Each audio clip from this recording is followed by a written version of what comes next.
Hello.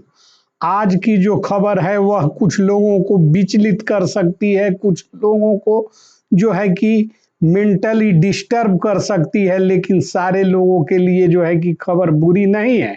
खबरें आती हैं, रोज खबरें आती हैं, रोज खबरें दिखाई जाती है, लेकिन आज की खबरों से हड़कंप मचना तय है, क्योंकि खबर ही कुछ ऐसी है कि सरकार जो है कि तलवार अब गाज गिरने वाला है। वैसे लोगों की नौकरी खतरे में है और वैसे लोगों को जो है कि हटाएगी सरकार। छंटनी का काम शुरू होने जा रहा है बिहार सरकार में। तो तमाम लोग वीडियो को जो है कि देख लीजिए, जान लीजिए कौन से वो कर्मी हैं जिनके ऊपर छंटनी की तलवार लटक रही है और किन की नौकरी है खतरे में। तो सब कुछ जो है कि चंद मिनटों में बताने का प्रयास करेंगे, पूरी जानकारी मुहैया करेंगे। उससे पहले चैनल पर नए हैं तो चैनल को सब्सक्राइब, वीडियो को लाइक और शेयर जरूर कर दीजिएगा। चूंकि बिहार सरकार ही नहीं, तमाम देशों में जो है कि पहले इस तरह की कार्यवाही हो चुकी है और उसी के तर्ज पर भारत में भी जो है कि अब कार्रवाई होनी शुरू हो गई है। और इसकी शुरुआत बिहार में एआई की एंट्री से सरकारी कामकाज बदलने जा रहा है। बिहार में सरकारी कामकाज को लेकर आने वाले समय में ऐसे बदलाव देखने को मिलेंगे जिसका असर पंचायत से लेकर प्रमंडल और प्रदेश स्तर तक सरकारी कार्यों पर पड़ना और सरकारी कार्यालय में काम करने वाले हजारों लोगों पर पड़ना तय है। आज हम बात कर रहे हैं सरकार के तरफ से आ रही इस विशेष आर्टिफिशियल इंटेलिजेंस यानी कि एआई को लेकर खबरों के संबंध में। एआई यानी कि ऐसी तकनीक जो कंप्यूटर के मदद से कई ऐसे काम कर सकती है जिन्हें अभी तक कर्मचारी अपने हाथ से करते हैं। दस्तावेज तैयार करना, डेटा को व्यवस्थित करना, रिपोर्ट बनाना, रिकॉर्ड खोजना, आवेदन की जांच करना, आंकड़ों का विश्लेषण करना और कई तरह के कार्यालय काम अब एआई और डिजिटल सिस्टम के माध्यम से किए जाएंगे। लेकिन यहाँ सबसे बड़ा सवाल है कि अगर सरकारी विभागों में एआई और ऑटोमेशन का इस्तेमाल तेजी से बढ़ता है और जो है कि इसको लेकर जो है कि पूरे देश में जो है कि सजगता फैली है, तो उन लोगों का क्या होगा जो अभी तक कंप्यूटर आधारित काम कर रहे थे? क्या उनकी नौकरी खत्म हो जाएगी? क्या सभी कर्मचारियों को हटाया जाएगा या फिर सरकार पहले उनकी क्षमता और योग्यता की जांच करेगी और योग्य लोगों को ही अपने काम करने का मौका देगी? दोस्तों, इन सवालों को समझना बहुत जरूरी है क्योंकि खबर अंदर खाने की है। सबसे पहले यह स्पष्ट कर दे कि एआई आने का मतलब यह नहीं कि रातों रात सभी कंप्यूटर ऑपरेटर और तकनीकी कर्मचारी बेरोजगार हो जाएंगे।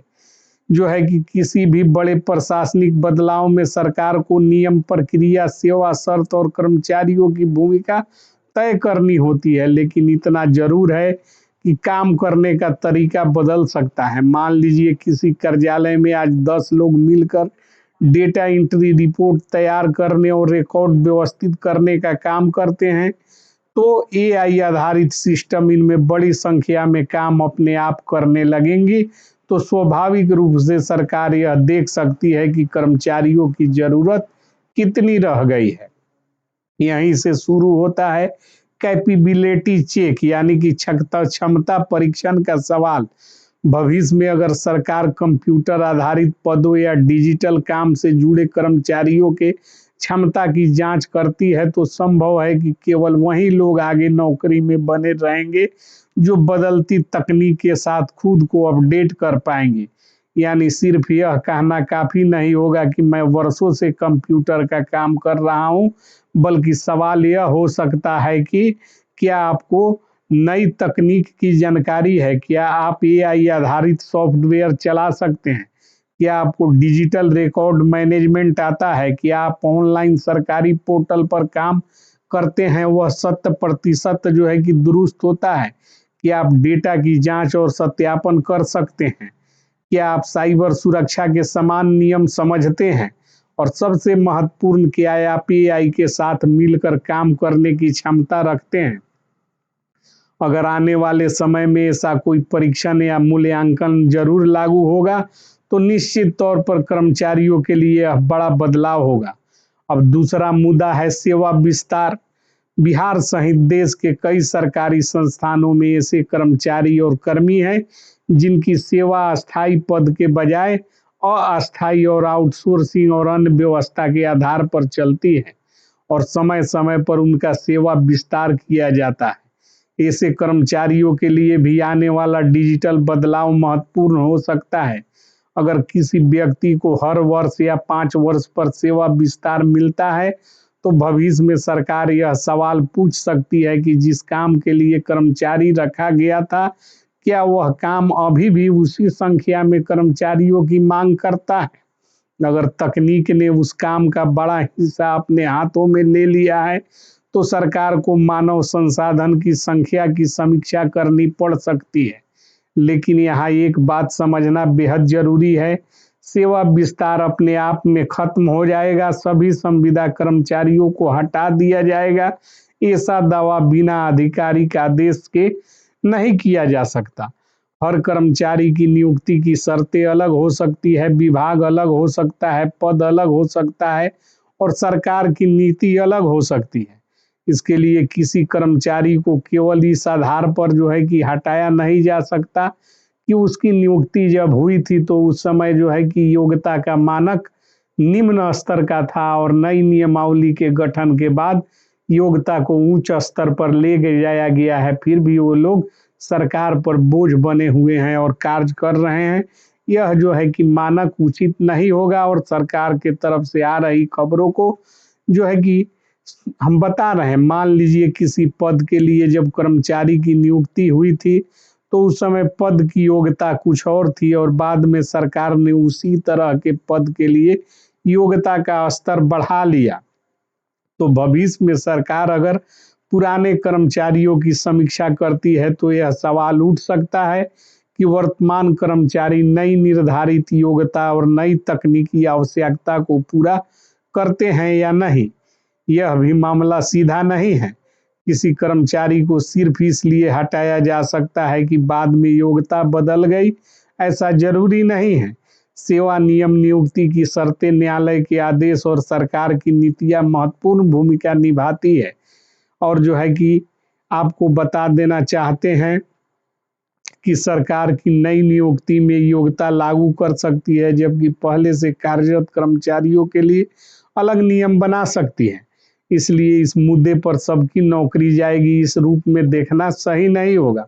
असल मुद्दा सरकार कामकाज का डिजिटल ट्रांसफॉर्मेशन कर पंचायत स्तर से लेकर और कि राज्य स्तर तक कार्यवाही करेगी। आज पंचायतों में बड़ी मात्रा में रिकॉर्ड, योजनाओं का डेटा, लाभार्थियों की जानकारी, आवेदन पत्र, भुगतान और विभिन्न रिपोर्ट डिजिटल सिस्टम से जुड़े हैं। जैसे जैसे ये सिस्टम मजबूत होंगे वैसे वैसे हाथों से होने वाले कई काम कम हो जाएंगे। ब्लॉक कार्यालय में भी यही स्थिति हो सकती है। जिला स्तर पर भी बदलाव देखने को मिल सकता है और राज्य स्तर पर तो एआई आधारित सिस्टम का इस्तेमाल आने वाले वर्षों में तेजी से बढ़ना संभव है।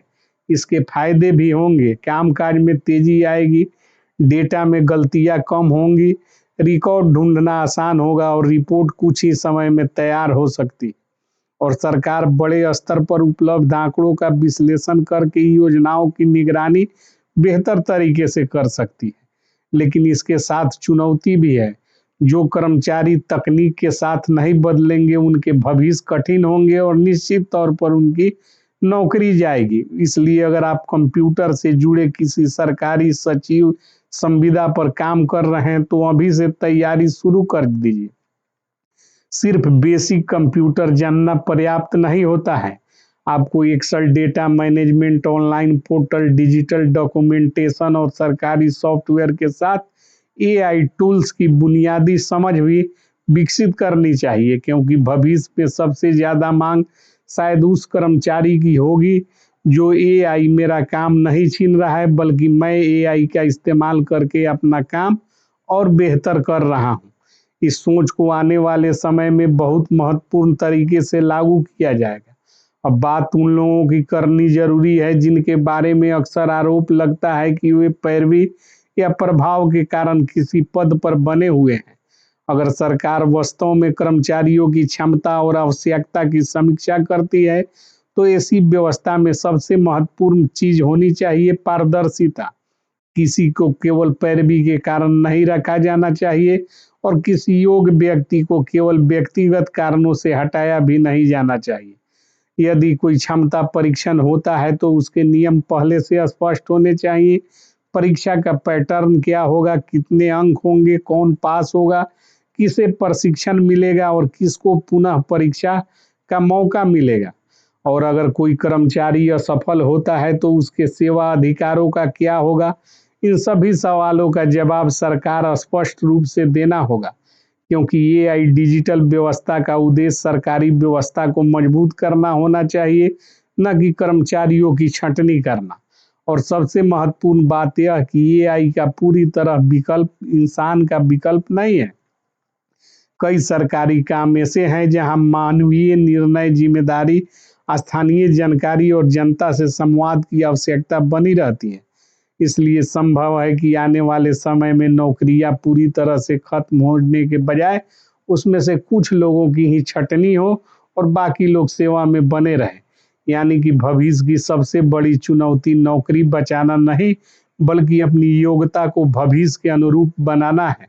अगर बिहार सरकार वास्तव में पंचायत से लेकर राज्य स्तर तक एआई का ऑटोमेशन और बड़े पैमाने पर लागू करने की दिशा में आगे बढ़ती है तो इसका असर निश्चित रूप से प्रशासनिक व्यवस्था पर पड़ेगा। लेकिन अभी किसी कर्मचारी के लिए सबसे जरूरी संदेश यही है कि घबराइए नहीं, तैयारी कीजिए, अपनी योग्यता बढ़ाइए, नई तकनीक सीखिए, एआई को समझिए, डिजिटल सरकारी सिस्टम पर अपनी पकड़ मजबूत बनाइए। और अगर आपके विभाग में कोई आधिकारिक क्षमता परीक्षण या मूल्यांकन होता है तो उसके लिए तैयार रहिए, क्योंकि आने वाले समय में उन लोगों को का होगा जो तकनीक से डरेंगे नहीं, बल्कि तकनीक को अपने काम का हिस्सा बनाएंगे। और जो है कि एक बात मैं साफ कर देना चाहता हूं कि यह संभावित कार्यक्रम बहुत जल्द ही पूरे राज्य में लागू करने जा रही है सरकार, और बड़े पैमाने पर वैसे कर्मियों की छंटनी होगी जिनकी योग्यता कुछ नहीं है, जिनको जो है कि पैरवी या पैसे के दम पर या फिर घसीटते हुए अपनी नौकरी को कर रहे हैं। वैसे लोगों के लिए यह बात पूरी तरह से जो है कि खतरे की घंटी है। सेवा विस्तार वाले और जो है कि कंप्यूटर वाले इसकी चपेट में अधिक मात्रा में आएंगे और उनकी नौकरी जाएगी।